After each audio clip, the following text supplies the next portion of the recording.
कुछ घटनाएं जिंदगी में इतनी गहराई से दर्ज हो जाती हैं कि चाहकर भी हम उन्हें भुला नहीं सकते।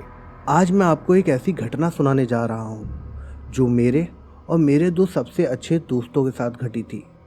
वो एक साधारण रोड ट्रिप थी, मगर कुछ ऐसा हुआ कि हमारे होश उड़ गए।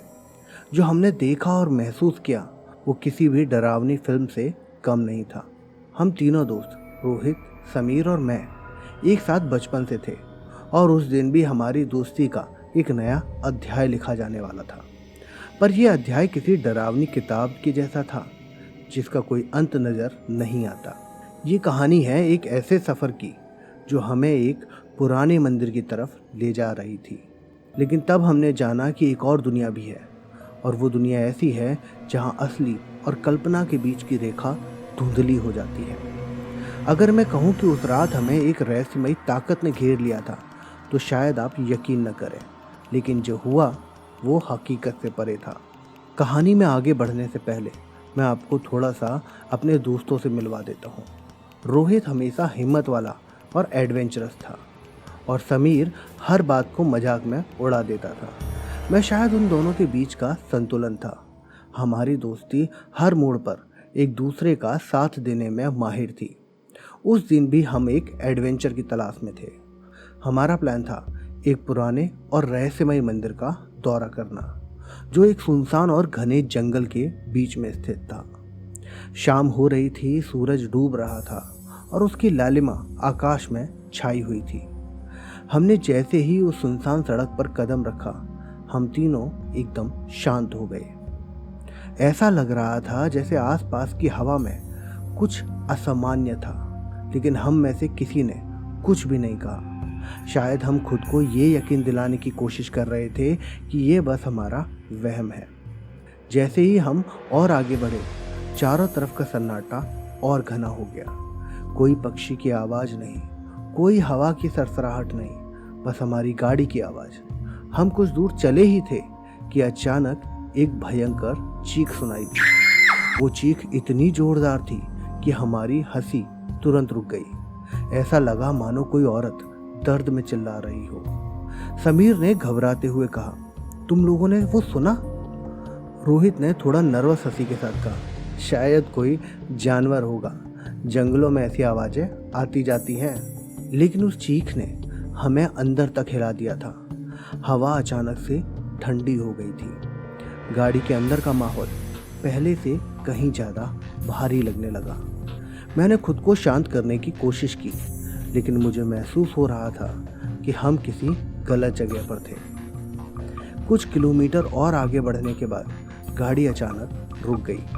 पहले तो हमने सोचा कि शायद पेट्रोल खत्म हो गया है, लेकिन टैंक आधा भरा हुआ था। रोहित ने कई बार गाड़ी को स्टार्ट करने की कोशिश की, लेकिन इंजन एक भी आवाज़ नहीं दे रहा था। गाड़ी जैसे किसी अदृश्य हाथ ने पकड़ ली हो, ऐसा हमें फील हो रहा था। समीर ने खिड़की के बाहर देखा और धीमी आवाज़ में बोला, यार ये क्या था? मैंने उसकी ओर देखा और बाहर झांका। हमारी हेडलाइट्स के सामने दूर एक परछाई खड़ी थी। वो इंसानी आकार की थी, लेकिन उसकी चाल, उसकी स्थिरता कुछ ठीक नहीं लग रही थी। उसकी आंखें अजीब सी चमक रही थी। वो बस खड़ी थी, बिना हिले डुले, हमें घूर रही थी। रोहित गाड़ी स्टार्ट करो, मैंने डरते हुए कहा। रोहित ने फिर से कोशिश की, लेकिन गाड़ी नहीं चली। जैसे जैसे वो परछाई हमारी तरफ बढ़ने लगी, मेरे दिल की धड़कन तेज हो गई। वो ना तो चल रही थी ना दौड़ रही थी, वो जैसे हवा में तैर रही थी। उसकी मौजूदगी हमारे शरीर में सिरहन पैदा कर रही थी।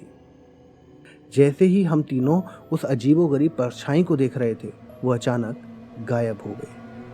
हम सब हैरान थे, लेकिन इससे पहले कि हम संभल पाती, गाड़ी के पीछे से खटखटाने की आवाज़ आई। मैंने मुड़कर देखा और मेरे होश उड़ गए। वो परछाई अब हमारी गाड़ी के पीछे खड़ी थी और उसकी आंखें अब और भी ज़्यादा तेज़ी से चमक रही थी।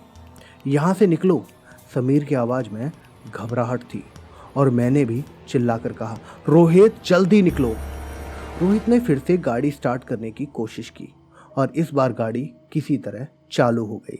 हम जितनी तेजी से हो सकता था वहाँ से भागे। लेकिन वो परछाई हमारी गाड़ी के साथ साथ तैरती रही। वो कभी गायब हो जाती तो कभी अचानक से हमारी खिड़कियों के पास आकर प्रकट हो जाती है। समीर ने कांपते हुए कहा, ये हमें नहीं छोड़ने वाला है, ये छलावा है। उसने ये बात इतनी यकीन के साथ कहा कि मुझे लगा जैसे वो इस डरावने सच को पहले ही जानता था। मुझे उस वक्त एहसास हुआ कि हम किसी सामान्य आत्मा के नहीं बल्कि एक खतरनाक ताकत के चंगुल में जा फंसे हैं।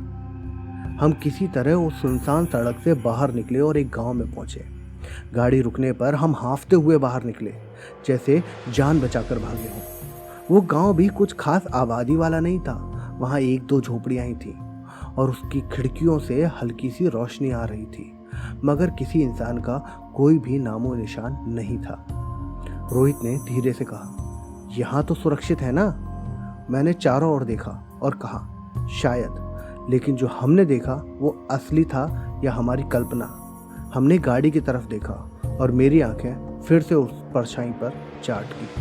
वो अब भी सड़क के किनारे खड़ी थी, जैसे किसी का इंतजार कर रही हो।